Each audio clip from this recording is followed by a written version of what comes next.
Mateus capítulo 7. O juízo temerário é proibido. O famoso não julgueis. Não julgueis para que não sejais julgados, pois com o critério em que julgardes, sereis julgados, e com a medida que tiverdes medido, vos medirão também. Por que vês tu o argueiro no olho do teu irmão e não reparas na trave que está no teu próprio olho? Ou como dirás a teu irmão, deixa-me tirar o argueiro do teu olho, quando tu tens a trave no teu? Hipócrita, tira primeiro a trave do teu olho, e então verás claramente para tirar o argueiro do olho do teu irmão. Vamos analisar este texto quando ele está condenando o julgamento. Por quê? O que é julgamento, afinal? É condenar, é punir. Perceba que neste texto ele diz: com o critério em que você julgar, você será julgado. Vamos analisar dois pontos do julgamento.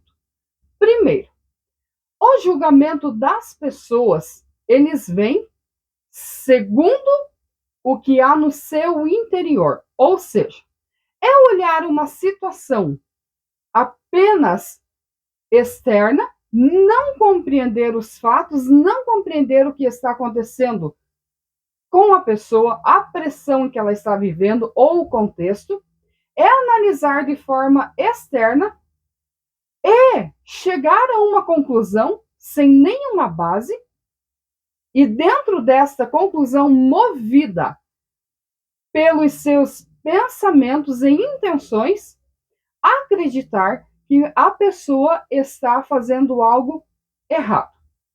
Primeira lição em que nós tiramos aqui é: por que você vê o argueiro que está no olho do teu irmão, não repara o que está no teu? Em primeiro lugar, é mais fácil detectar o teu defeito do que o meu. É mais fácil ver o teu pecado do que o meu. É nesse sentido em que a Bíblia está nos ensinando a não julgar. Em primeiro lugar, todos somos pecadores. Segundo, eu não posso olhar para você e dizer assim: tenho certeza que tal pessoa está cometendo tal ato. As pessoas que afirmam algo é porque elas estão julgando segundo o que elas são capazes de fazer. Por exemplo, uma pessoa que rouba, ela olha para uma situação e ela diz: tenho certeza que o outro está roubando. Tá, mas você está baseado no quê?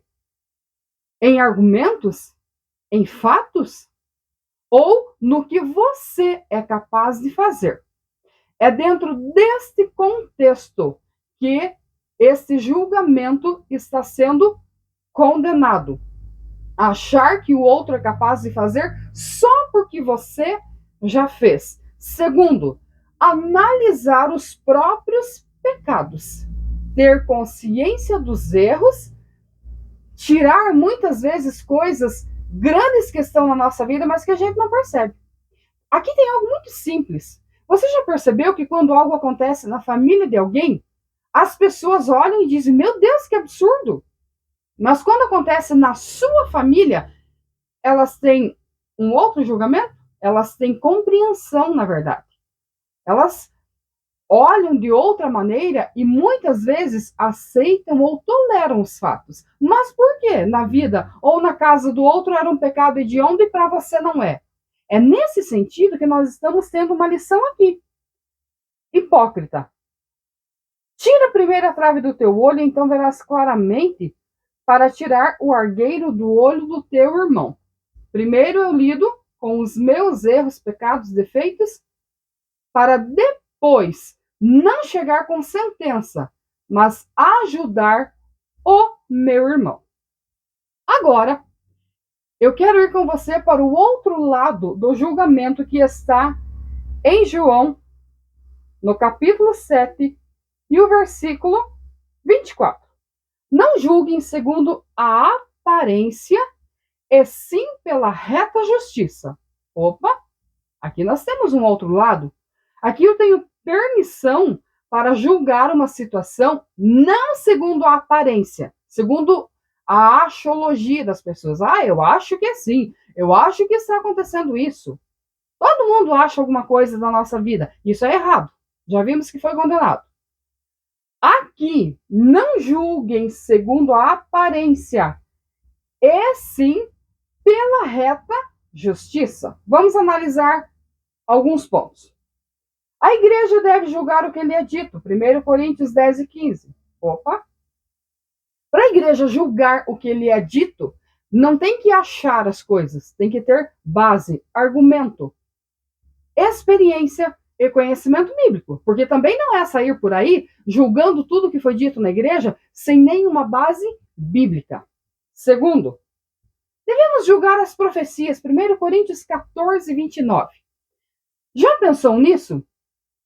Existem os profetas, que são pessoas que Deus realmente lhes dá uma mensagem para entregar. E existem os falsos. Existem os discípulos de Baal, os falsos profetas.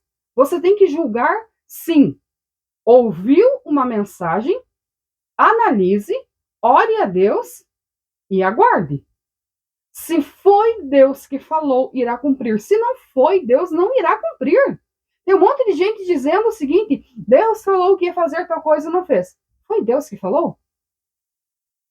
Olha aqui, devemos julgar aqueles que profetizam. Devemos julgar aqueles que pregam falso evangelho. Gálatas 1. Como que eu sei o que é falso e o que é errado? Eu vou te fazer uma pergunta muito simples. Quanto tempo do dia você dedica ao estudo da palavra? Ah, eu não tenho tempo, então você não tem conhecimento. Então você não vai saber julgar o que é uma heresia, um falso ensinamento. Quantas vezes na igreja é aplicado um ensino verdadeiro e pessoas se revoltam porque não tem discernimento do que é heresia e do que é verdade? Outro detalhe. Devemos julgar o que diz os profetas. 1 João 4 e 1. Com todos esses textos, claramente, é possível alguém dizer, não julgueis. Você precisa saber a diferença do que é verdade bíblica e do que é apenas pensamentos expostos através das palavras. Os espirituais devem julgar todas as coisas. 1 Coríntios 2 e 15. Em primeiro lugar, para se tornar um cristão espiritual, não acontece da noite para o dia. Vida de oração, de estudo, de palavra, de renúncia, de santificação. Espiritual é ser conduzido pelo Espírito. Significa mortificar a carne. Aqui já é um processo enorme. Não pense que todo cristão é espiritual, porque não é. A espiritualidade, essa experiência, ela não vem da noite para o dia. Ela vem de anos de entrega, dedicação, de verdade. Então não pense que todo cristão é espiritual, porque não é. E aqui diz o seguinte: os espirituais devem julgar as coisas. Porque se eu sou guiada pelo Espírito de Deus, eu vou ter o discernimento do que é de Deus e o que não é.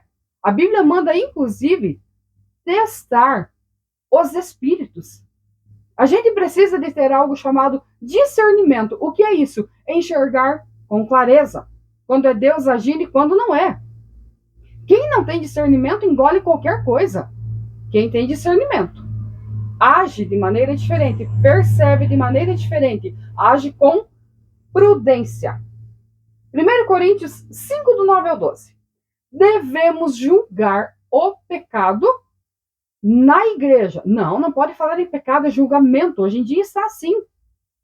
O que é pecado? Transgressão moral contra a santidade de Deus. Só que o pecado tem algo interessante. Ele não afeta Deus, mas ele afeta o ser humano. E quando a gente fala em pecado, não roubar, não matar, não prostituir, vai lá no livro de Gálatas, na carta aos Gálatas, e você vai perceber uma relação. Pecados morais, pecados contra o irmão, pecados de relacionamento. Ali tem uma relação enorme. E a Bíblia manda julgar o pecado na igreja. Pecado não é algo que tem que ser passado à mão. Não é algo que tem que ser aceito com naturalidade. Ele afasta o Espírito Santo. E do que adianta nós ir para a igreja se não tiver o Espírito Santo? Quem nos selou para a redenção é o Espírito Santo. Então nós não podemos perdê-lo. E tem um monte de gente que perdeu o Espírito Santo e não está preocupado, está cego, age por instinto. O pecado deve ser julgado e combatido, sim. Devemos julgar disputas entre os irmãos. 1 Coríntios 6 e 5. Tudo na vida tem dois lados. Quantas vezes você já ouviu falar de alguém e você até criou um ressentimento a respeito da pessoa sem saber o outro lado da história? Deve conhecer, sim. Para isso existem os líderes. No Antigo Testamento existiam os anciãos, os juízes, os reis. Nos nossos tempos existem os obreiros, os pastores. E a gente ouve situações, julga e aconselha. A gente não toma decisão pela pessoa, a gente aconselha pela palavra. Se a pessoa vai obedecer ou não, é o destino dela que está em jogo. A igreja tem que julgar o que lhe é dito. Devemos julgar profetas. Devemos julgar as obras das trevas, Efésios 5 e 11. Os que se dizem profetas e, enfim. Várias são as situações. A gente jamais deve usar uma parte da Bíblia para justificar atos. Você precisa estudar a palavra num todo. Perceba que essa parte do julgamento eu fiz questão de passar as duas partes para vocês. A primeira é dizendo para não julgar, não agir com hipocrisia. E a segunda parte, vários versículos, nos dando legalidade para julgar situações. Onde está o cerne da questão? Onde está a diferença? Não julgar pelo que eu acho. Aqui está o erro do ser humano. Mas em julgar, sim, pela reta justiça. Qual é a nossa regra de fé? Onde está a nossa regra de fé? Bíblia Sagrada. Se você vive uma vida de pecado, não vem dizer para mim que eu não posso te julgar, porque a Bíblia me dá o direito, sim. Eu não posso te condenar, eu não posso te proibir de servir a Deus. Claro que não. Aqui já é um farisaísmo nojento. Mas, pela palavra, eu sei o que é pecado e o que não é, o que é certo e o que é errado. E pela palavra, com amor e respeitosamente, eu posso te confrontar, sim. Para quê? Para que você se acorde, para que você cresça espiritualmente. Mas lembre-se, a decisão é tua. A decisão é minha. Se eu quiser pecar, quem poderá me impedir? Ninguém. É a minha carne, é a minha vontade. E é o Senhor, diabo, Satanás, que eu estou servindo. Agora, se eu quero me santificar, se eu quero honrar o meu Senhor, eu preciso sim combater o pecado. Eu preciso vencê-lo. Gente, não tenta vencer pecado sem Espírito Santo, não. Você não vai conseguir. Busque o Espírito Santo, busque discernimento, busque sabedoria, busque graça, busque força, sacrifique tua carne na oração. Caso contrário, você não vencerá. Todas as vezes, eu li essa frase, autor desconhecido. Todas as vezes que você tiver um conflito interno, tua vontade contra a palavra, você está errado. Deixe a palavra prevalecer, porque ela está te confrontando para te limpar, te sarar e para você crescer. Que Deus te abençoe, em nome de Jesus.